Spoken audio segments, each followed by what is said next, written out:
Hello and welcome guys. In the last video we have done the model training and also we saved our model. So this is the result which we are getting.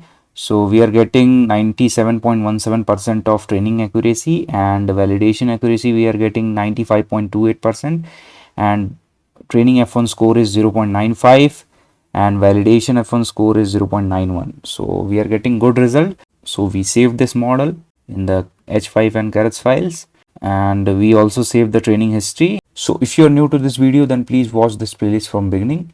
So in this video we are going to perform model evaluation on test set data. We already trained our model on training set and monitor our model performance using validation set.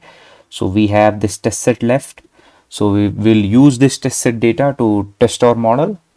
Okay, so first let me reload this history because I'm starting it after a long time. So if I run this thing, if I run this training history, and you will see that name training history is not defined. So in my kernel there is no training history variable, so I lose all this thing, model and training history variable. So I have to reload this variable. So first I'm importing it. Okay, so I'm importing all the required libraries. So I have successfully imported my required libraries. So after this I don't have to run all these things. Okay, I will directly jump to here, and what I will do, first I will reload my training history variable. Okay, so here I'm writing reloading history from this pickle file I will use. So I'm reloading history from pickle file. Okay, so for that first I have to import pickle, and I will write here with open, and I will open this file. So I will copy the relative path from here and I will paste here. Okay, so I'm pasting here. So this is my training history.pickle file, and I will open it in read mode. Earlier we did for write mode. Okay, so this WB means I'm writing something in this file. Okay, and here I'm reading this file. So I will do like this, and I will say as F, and here I will write load history, and I will write here pickle.load I will use, and I will give here F. Okay, so pickle.load will load the history, and if I print here, like if I write here print load history, okay, and if I print here, then you will see the details. Okay, and after this we have to do the visualization of the loss. So I will give here comment as loss visualization. Okay, so here first I will define this epochs. So this entire step I did in my plant disease playlist also, and fruits and vegetable recognition playlist also. The same thing we are doing here.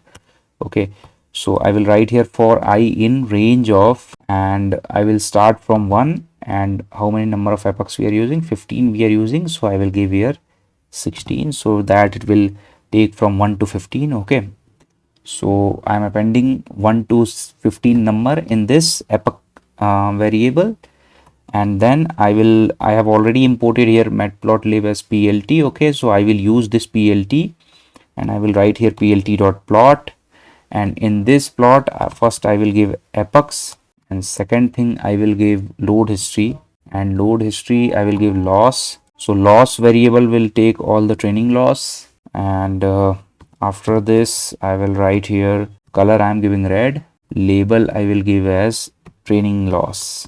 Same thing I will use for plotting validation loss, but here I will change it to val underscore loss. Okay, so I will write here val underscore loss. Okay, if you print the keys of this by doing like this, if I print here, if you don't know that how you are writing these things, so you can take things from here. So if you do like this, then you will get all the keys of this dictionary. So this loss means that training loss, accuracy means that training accuracy, and F1 score means that it is F1 score of training set. Okay, and val underscore loss means that it is validation loss, and this is validation accuracy, and this val underscore F1 score is validation F1 score. Okay, so to take all the validation loss, I'm writing like this, and I will change the color of this to blue, and this will be my validation loss. Okay, and after this we have to give the label of x-axis and y-axis. So I will write here like this, and I will give here number of epochs, or you can give just epochs. Okay, both are, both ways good. You can give anything, epochs or number of epoch.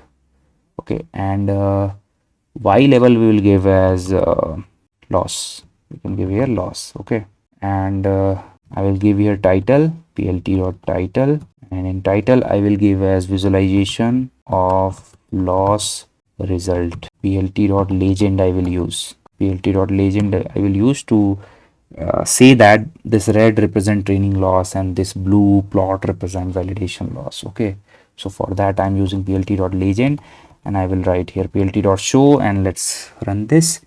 So this is what we are getting. Okay, so this blue line represent validation loss, and this red line represent the training loss. Okay, so we successfully did the visualization of our validation and training loss. So if you see this graph, after 11th epoch we are getting saturation in our validation loss. Okay, so we can do training up to 20 epochs also to see the exact saturation, but here we are doing only training on 15 epochs, so you can try on 20 epochs, no issue. Okay, so this is what we are getting. Now what we will do, we will evaluate our model. Okay, so I'm giving here markdown. So I'm giving here markdown as model evaluation, and first we will evaluate a model on test set data. Okay, so we have test set data. So before that we have to reload this model. Okay, to reload your model you can use like this, tf.keras.models. Okay, dot load model. Okay, and inside this you have to give this path of this thing. Okay, this h5 path you can give. So copy relative path and you can paste here like this. Okay, so if you run this, so it's reloading the model. So to see your model you can do like this, model.summary. So you will see the model. Okay, so this is 21.02 MB of model. So this is the same model which you trained here. Okay, this is the same model. Okay, so you have successfully reloaded your model by doing like this. Okay, and after this we will evaluate our model performance on test set data. So first we have to define our test set. Okay, so to define our test set we will use this thing, whatever we did here. Okay, so I'm copying this thing from here and I will paste here.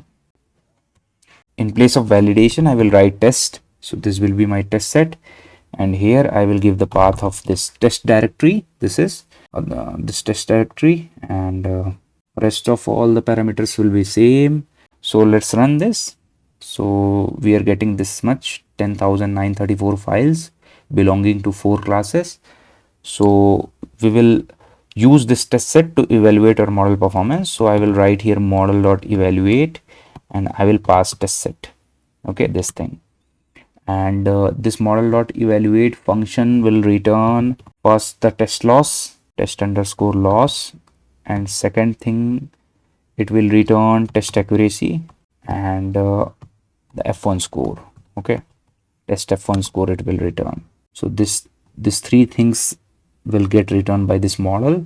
So let's run this. So it's running on this it's using this batch size 32 and it's running on this.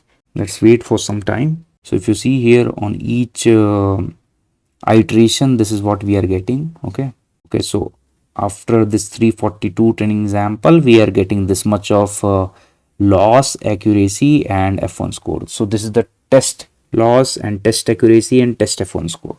Okay, earlier we are getting 95% validation accuracy and 0.91 validation F1 score, and here what we are getting, so here we are getting 0.95 test accuracy and 0.91 test F1 score. Okay, so you can print these variables by writing like this, test F1, test loss, and you can also do test accuracy, and you can also print F1 score. Okay, so if you do this then you will get these things. Okay, and this F1 score is for each classes. So how robust your model is on test set data on each classes. So this is what we are getting. So for first class this much is the F1 score, and second class this much is the F1 score, and for third class this is 0.8 F1 score we are getting. So by seeing that, it's like it's clear that our model is not much robust as compared to other classes. Like by seeing these results, it's clear that our model is less robust on this third class. Okay, so we can improve our model performance by adding more parameters, uh, or by seeing the training examples. Maybe there may be possibility that images are not good or something is there, because of which this much of loss we are getting in this result. But no problem, it's good. Like 0.8 is also good result. Okay, now we will compute the classification report, and also we will compute the confusion matrix of this model. Okay, so first we need true labels, and then we will calculate the predicted labels, and we will compare both true labels and predicted labels. So here I am writing computing true label from test set. So for that I will write here true categories, and here I will use tf.concat, and here I will give this in the list form. So in tf.concat, what I will do, I will concat all y values from where, from test set. So test set consists of this x value and y value. X is all the features of the images, and y values will be my true labels. So I want to extract all y's, and I want to concat all y's in one list. Okay, so that's why I'm using a tf.concat. So from where, from test set, and I will write here x is equal to 0. X is equal to 0 means I want to concat horizontally everything. Okay, so we got our true categories. So let me print this true categories and show you what we are getting. So I'm running this. So this is what we are getting. Okay, but we are not interested in this 0 value, we are interested in 1 value. So it's what it's saying, it's saying that first training example belongs to last, that is fourth class. Okay, so and second training example belongs to first class, third training example belongs to first class. Okay, because that value is 1 and rest all are zeros. So we are only interested in index of that entry which is 1. Okay, or which is max. Okay, so to extract the index of, like I want to extract this value. Okay, index of this value, so it belongs to 0 1 2 3, third position. So I want to extract the third index of this matrix, and for this training example I want to extract this index which is 0, and for this I want to extract this index which is 0 again. So to extract the indices, I will write here like this: y true is equal to, and I will do here tf.argmax, and in this I will write true categories, and axis I will give as 1. So out of this it will compute, it will extract the maximum value, and it will whatever is the maximum value, it will compute the index of that maximum value, and it will put in here. Okay, in this y true variable. Okay, so after running this, if I show you both things, then you will understand. Like here I am printing true categories, so this is what I am getting, and if I print this y true, then this is what I will get. Okay, so for this first training example I am getting here 3. Why? Because third index value is max. Okay, in this matrix, and for this, out of these 4 columns, this second value is max. Which is on first index, 0 first 1. So that's why it is 1. Okay, so I hope you understand what we are doing here. We are extracting the index of maximum value. Okay, so we have successfully computed our y true, and now I will compute predicted labels using test set. So I will write here computing predicted labels using test set. Okay, so for that I will write here predicted categories. Why I am doing this, why I am extracting this thing, you will understand here. Okay, so I will write here model.predict, and I will pass here test set. Okay, I will pass here test set, and if I print this predicted categories, and you will see, so it's predicting on all 342 batches. So on entire 10,934 files it's doing prediction. Okay, that's why it's taking this much of time, and each this 342 contain 32 files. Okay, so if you multiply this 342 with 32, then you will get this much of files. Okay, so we got our result. So this is what we are getting. Okay, so this predicted category shows that for first training example, this is the probability that it belongs to first class, this is the probability that it belongs to second class, this is the probability that it belongs to third class, and this is the probability that it belongs to fourth class. So we are not interested in all the probabilities, we are only interested in computing the maximum probability. So whatever is the maximum probability out of this 4 class, so that will be our prediction, and we will say that okay, so this example belongs to this class, this third class. Okay, because third class probability is highest in this. And one more thing I want to explain by using this, that I have seen in the comment box that some are saying that if I'm putting any image then it's predicting something. Okay, why it's predicting? Because here we have written the logic like that so that it can extract the maximum value out of it and it will predict that thing. Okay, but if your image is not if your image doesn't belongs out in this 4 class, then you will get here the probability score very low. Like suppose you feeded some apple images in this model. Okay, so what our model will do, our model will predict all the probability score very low. Like it will say that probability that it belongs to first class will be 0.001 or 0.003 something. So, and it will second one will also be very less, third will be also less, fourth will be also less. So whatever logic we are writing here, like extract the maximum value and display that result, so that thing will not work there. Okay, because here we are extracting the maximum and showing the result, but if it is very less result, then you have to write some logic, like if your probability score, if whatever is the maximum value you are getting, it's less than 0.5, then you can say that you can display some message like that I can't predict on this result, or invalid input, something like that you can put in your logic. Okay, here I am just writing the logic so that we can extract the maximum value and we can extract that index and we will display that it belongs to this class. Okay, so this is what we are getting. But if you do prediction on some dummy images, some apple images or any images, then you will then that will not predict. Okay, then you will not get good prediction, like you will get the probability score very low.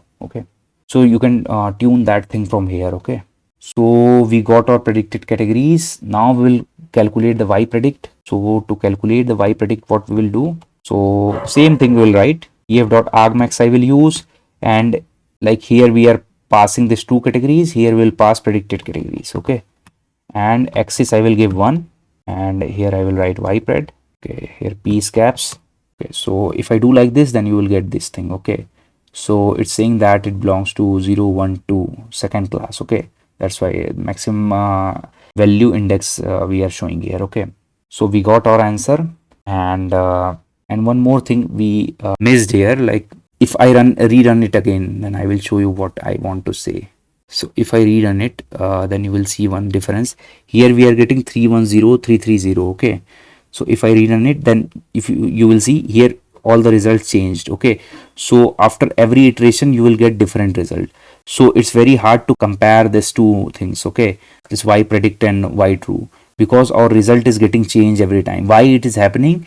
Because here we have done this shuffle is equal to true, so our data is getting shuffled. So first we have to stop this. Okay, so we have to put here shuffle is equal to false, so that whatever is in the test set starting from C and V, it will take and it will get passed in the model, and it will, so we will extract the exact thing from here and we will do exact prediction and we will compare head to head. Okay, this is my test set and this is my predicted categories on test set. Okay, so that thing we have to do, that's why we have to put here shuffle is equal to false. This is good in training time, but for prediction time it's not good, because we want to compare all the training example with its predicted categories. Okay, so that's why we have to stop this. So first I am doing like this, so you have to rerun this cell and then you have to rerun this model evaluation again. So model evaluation will not get harmed, because here we are calculating the these results on each training example, so it will not get affected. But this thing, because we are going to later we are going to compare each y true value with y predict values. So we have to put the same thing, like whatever prediction we are doing on the same labels we have to compare. So that's why we have to change here shuffle is equal to false. Okay, so this shuffling part also we discussed in detail in my plant disease playlist also. Okay, so the same thing we are doing here also. So I'm rerunning it. Okay, so this is what we are getting, and if you rerun it again, then you will see that it will not get changed. Here we are getting 00333. Okay, so it's basically it's starting from first label and it's going to the last label. Okay, so it's iterating over each labels. So if I rerun it again, then you will see that it will not get changed. So I'm rerunning it again. See, this is the same because we stopped the shuffling. Okay, now we'll do this. Earlier it's taking random anything, okay, from any classes, but now it's taking from top and it's going down. I'm running this one also. Okay, so this is what we are getting. Okay, so now if you see the prediction also, then it is same like y true. Okay, so now we are ready to do head-to-head comparison. So first we'll compute the classification report, and this thing also I talked earlier in my previous playlist. We explored scikit-learn and we discussed in detail how to use scikit-learn API to do all these things. Okay, so you can watch that playlist so you will understand how I'm writing this piece of code. So you can use scikit-learn API to explore these things. Import, you have to do from scikit-learn.matrix. I have to import classification report, and I will print here.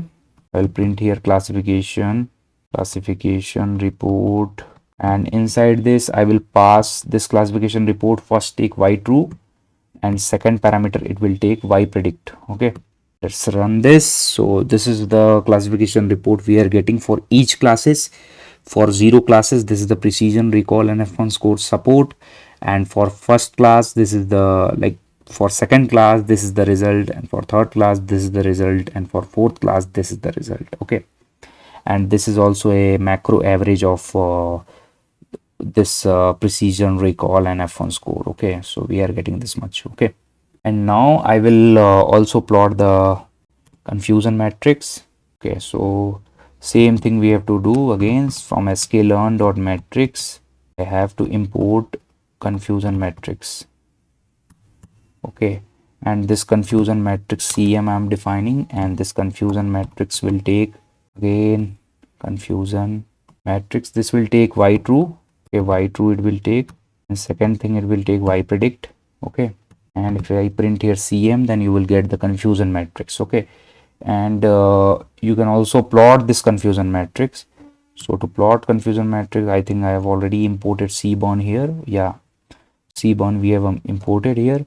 So I will write here plt dot figures. I will use this thing also we did in my plant disease playlist and other playlists. Fixed size I am selecting 10 cross 10, and sns dot heat map I will use, and in this I will pass my cm, and annote I am giving true. What is these parameters I discussed in detail in my last playlist, so you can watch those playlists, you will get all the things in detail. So I'm not going to repeat those things here. So size I am putting at 8. So I'm increasing the font size. Okay, and plt dot x label I'm using here. X label is my predicted class, and font size I'm selecting as 10. Okay, and same thing I will do for y also. So I'm putting here plt dot y label, and then that will be my actual class. Okay, and font size will be same, and plt dot title I will give, and title will be human eye disease prediction confusion matrix. Okay, and we can increase the size of this one also. So I will write here font size is equal to, we can give it 12. Okay, and I will do plt dot show. That's it. If I run this, then you will get the result. So this is what we are getting.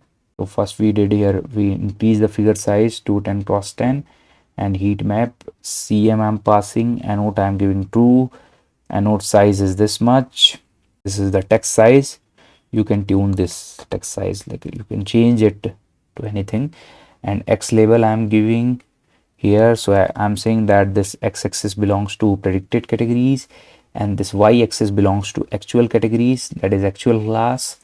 And this font size I have put it to 10, and this is the title, human eye disease prediction confusion matrix. Okay, so this is what we are getting. So if you see the result, out of all the whatever is the test set, this much is the test set which actually belongs to first class, and our model is also predicting that it belongs to first class. And this much is the value that it belongs to second class, and our model is predicting that this belongs to second class. And this much is the value that it actually belongs to third class, and our model is also saying that it belongs to third class. And this much is the value that it's actually belongs to fourth class, and our model is saying that it belongs to fourth class. So this is the visualization of our this confusion matrix. So by seeing this, if you are getting more diagonal elements, like diagonally it is more, if you see this results, then you will understand that if it is more lighter on diagonal, then it means that your model is good. Okay, so if you see here, more number of examples, values are on diagonals, it means that your model is robust. Okay, so what is the meaning of these things? So 76 entries, 76 examples are there where our model is saying that it belongs to first class, but it actually belongs to third class. Okay, and 11 examples are there where our model is saying that it belongs to second class, but it's actually belongs to third class. And 698 examples are there where our model is also saying that it belongs to third class, and it's actually belongs to third class. And 56 examples are there where our model is saying that it belongs to fourth class, but it's actually belongs to third class.